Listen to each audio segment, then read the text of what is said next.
When Israel was in Egypt's land, let my people go. Oppressed so hard they could not stand, let my people go. Go down, Moses, way down in Egypt's land. Tell old Pharaoh, let my people go. Thus spoke the Lord, bold Moses said, let my people go. If not, I'll smite your firstborn dead. Let my people go. Go down, Moses, way down in Egypt's land. Tell old Pharaoh, let my people go. No more shall they in bondage toil. Let my people go. Let them come out with Egypt's spoil. Let my people go. Go down, Moses, way down in Egypt's land. Tell old Pharaoh, let my people go. Go down, Moses, way down in Egypt's land. Tell old Pharaoh, let my people go.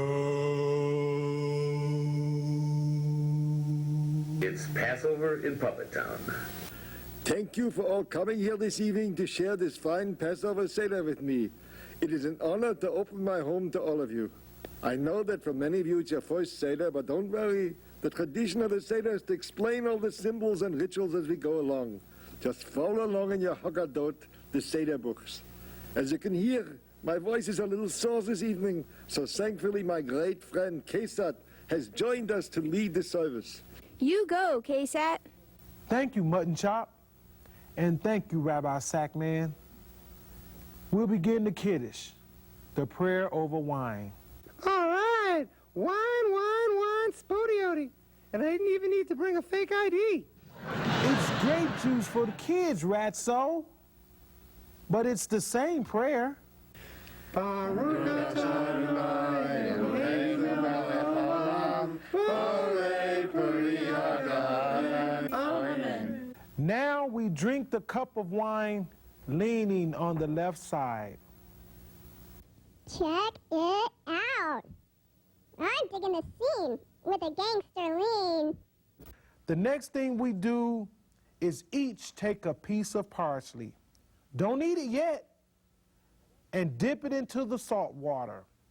The vegetable reminds us that our ancestors were tillers of the soil, grateful for its bounty.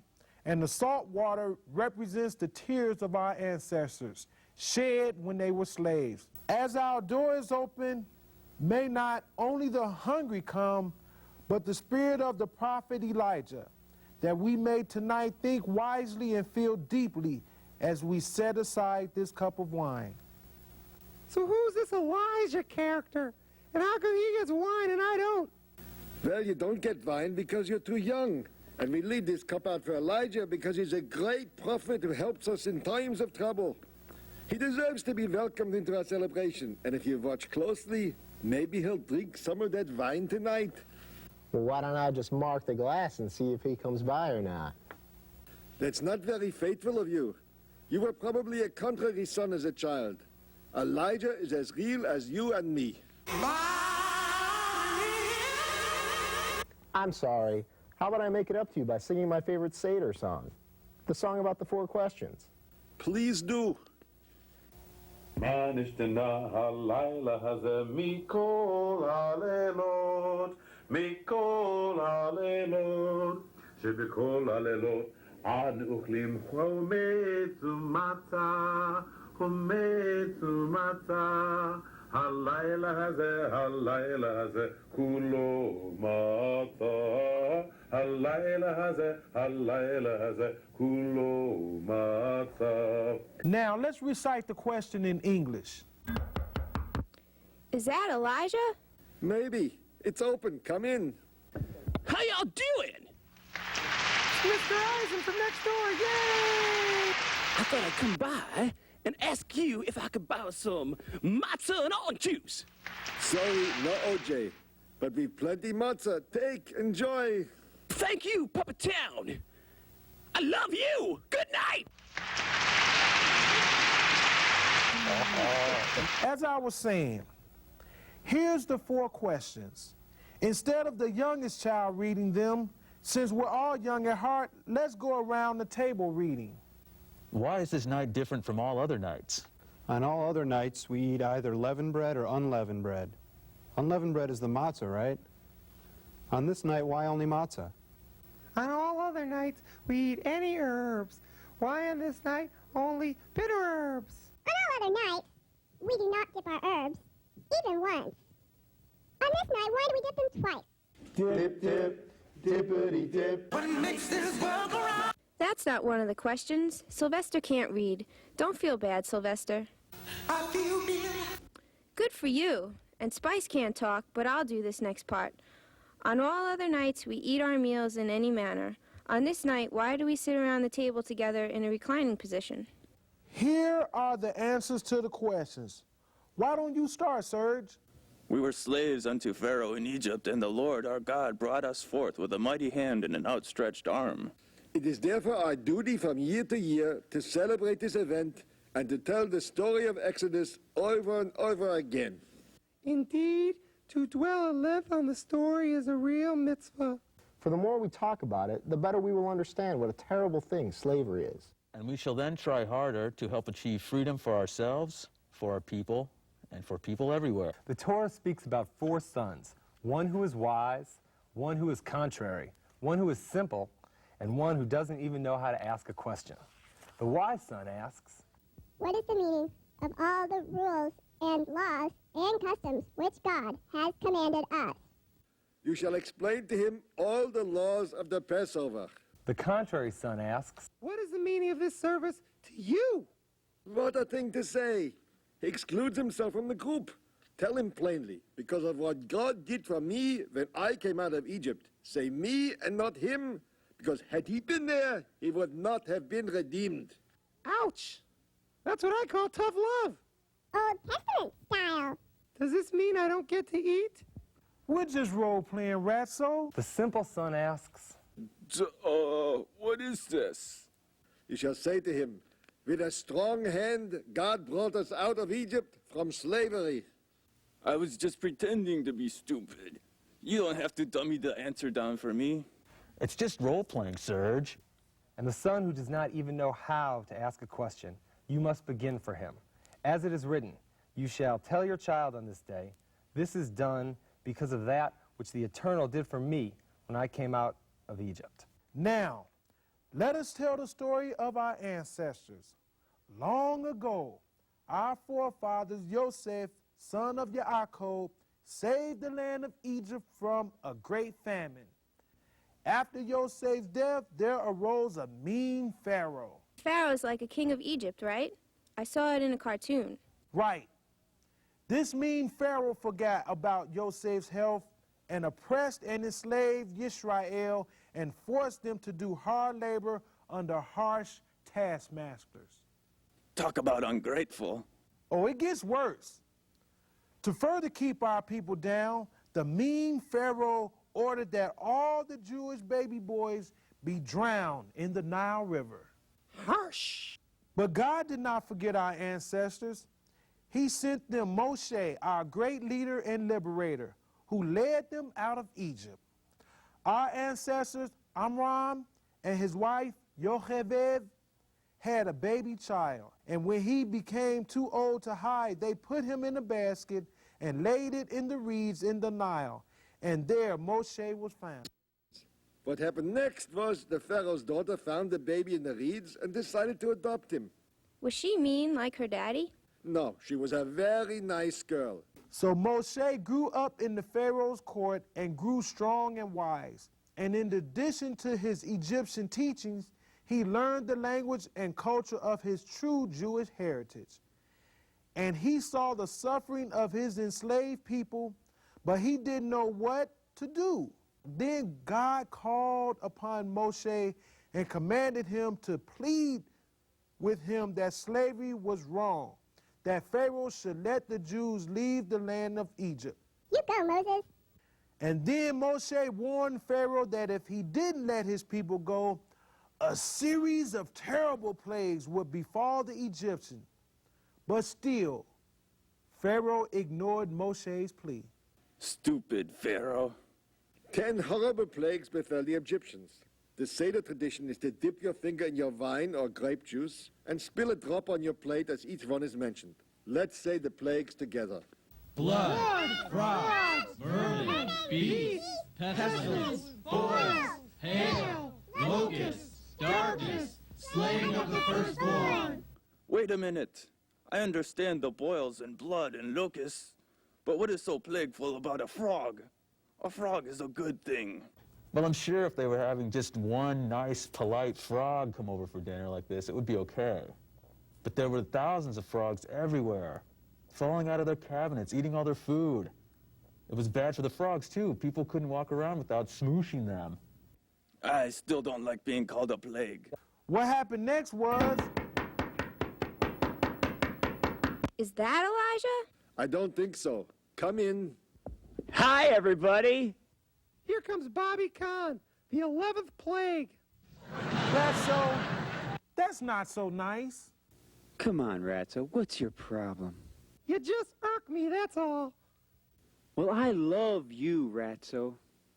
And I write a song about the plagues that I thought you'd all like to hear, and I'm here to perform it. Well, that's very nice of you, Bubbler. Don't you think so, Retzo? I guess. Why don't you stand over there in the disco room so we can all see you, okay, Bobby? Wow, I didn't know you had a disco room, Rabbi. Why so shocked? Is there something in the Talmud against doing the hustle? Take it away, Bobby. 1, 2, 1, 2, 3. Well, old Moses, he came down from the mount. Said to the Pharaoh, set my people free. And the Pharaoh said, no, I like your Jews as slaves. I like you living in my little caves. And Moses said to God, oh, what can be done? And God just said, I'm a bush. I'm a bush. But I'll tell you what I'm gonna do. I'm gonna send some plagues on you. A plague of frogs, a plague of bricks, a plague of sticks, a plague of dogs, a plague of stones, a plague of bones, a plague of bees, of some disease. Oh, but the meanest one of all, the meanest one of all. Oh, I'm gonna take your firstborn son. I'm gonna take your favorite one. I'm gonna take your firstborn son. I'm gonna take your favorite one. 'Cause it's the angel of death. Passover. Passover. What do you do? What do you do? What do you do when you're a poor little Jew? What do you do? What do you do?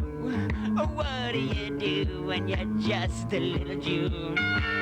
Well, I tell you what we do. We take a lamb and we kill it. Oh, we drain all this blood, we don't spill it. And we put it in a bucket and we take a brush and we paint a big red X on our door. We paint a big red X on our door. And the angel of death don't come around no more. The green, green fog don't seep under the door. The angel of death won't come around no more. 'Cause it's the angel of death. A Passover. Passover. The angel of death. A Passover.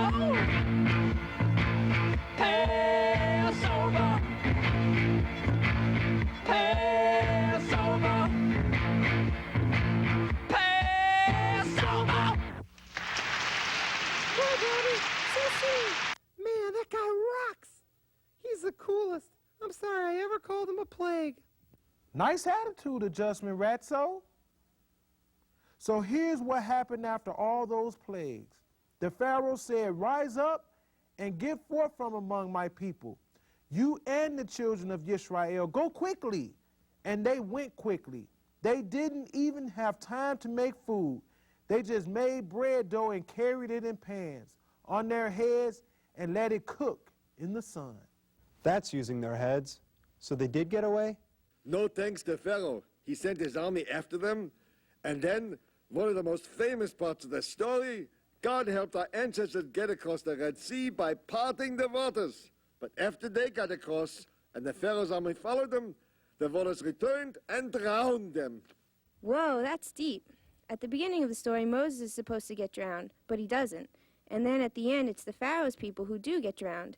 They flip the script. That's an amazing tale. Can I read the next part? It's my favorite. Go ahead. The Eternal brought us forth from Egypt with a strong hand and with an outstretched arm, with great terror and with signs of wonder. Thank you. Thank you, Tiger.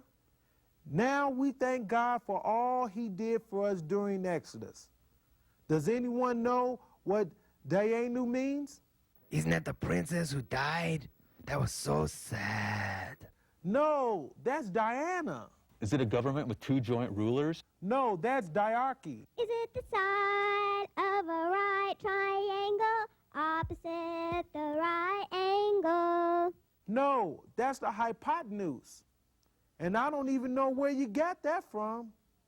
Dayenu means it would have been enough for us. So after each of us reads a great thing he did, everyone can say Dayenu. Had he brought us out from Egypt and not executed judgment against them? Dayenu. Had he executed judgment against them and not done justice to their idols? Dayenu.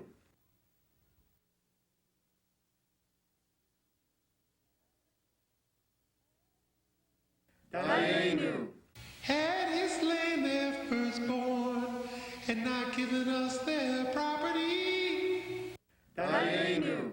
Had he given us their property and not divided the sea for us? Dayenu. Had he divided the sea for us and not brought us through it dry shod? Dayenu. Had he brought us through it dry shod and not drowned our oppressors in it? Dayenu. Had he drowned our oppressors in it and not helped us 40 years in the desert? Dayenu. Had he helped us 40 years in the desert and not fed us manna? Dayenu. Had he fed us manna and not given us the Sabbath? Dayenu. Dayenu. Enough already. Is it time to eat yet? Not yet, young friend. In the words of Rabbi Gamliel, whoever does not explain the three symbols of the Seder and Passover has not fulfilled his duty. First of all, the Passover offering. On the Seder plate, the Passover offering is represented by the roasted lamb shank. Bah! Why are you crying, Mutton Chop? Bah! That might be my mommy. Bah! Don't cry, Mutton Chop. You just saw your mommy an hour ago. We brought this last week. And this is only symbolic. We're not going to eat any lamb tonight. Okay. And no frogs? No. No frogs. And no tiger? No. And no tigers either. I don't really have to ask, do I? The second symbol is matzah. Hey, that's like the dry bread they made on their backs when they were booking out of Egypt. Exactly. That's why we only eat unleavened bread during Passover.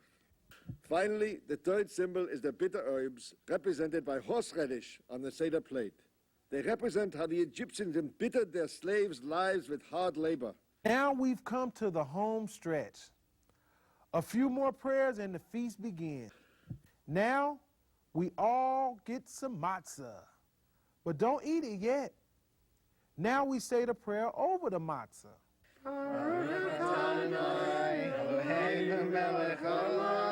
אשר קידשנו במצוותיו ותצוונו אהבנו Now you can eat the matzah.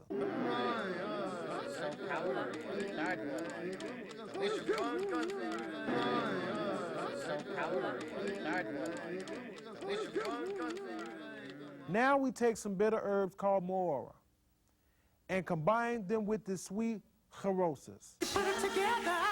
This represents bitter slavery and the sweetness of God's redemption. How sweet it is. Indeed. Now you can eat some. Ooh, bitter. Sweet. That, my friends, is the Seder. The feast is now served. Excellent. I'll be right back.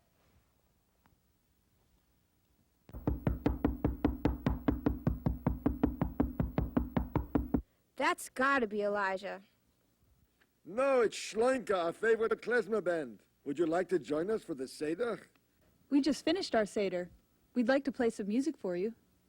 Well, we're just about to eat, but we'd love some dinner music. Head on over to the disco room. The meal is served.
And so is the meal.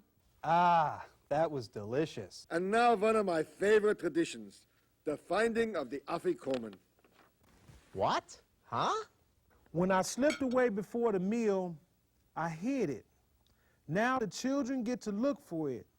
Since we can't finish the Seder without it, whoever finds it gets to bargain with the adults to get it back. You mean the kids don't have to give it back unless you give us something we want?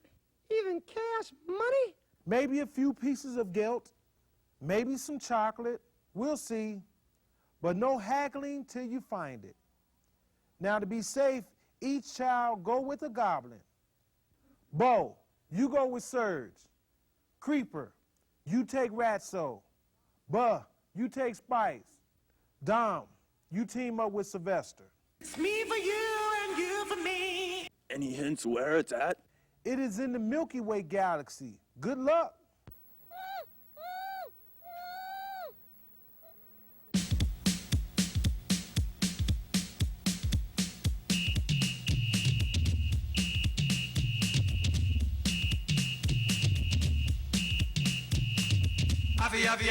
Afikomen, yeah. Afikomen, yeah.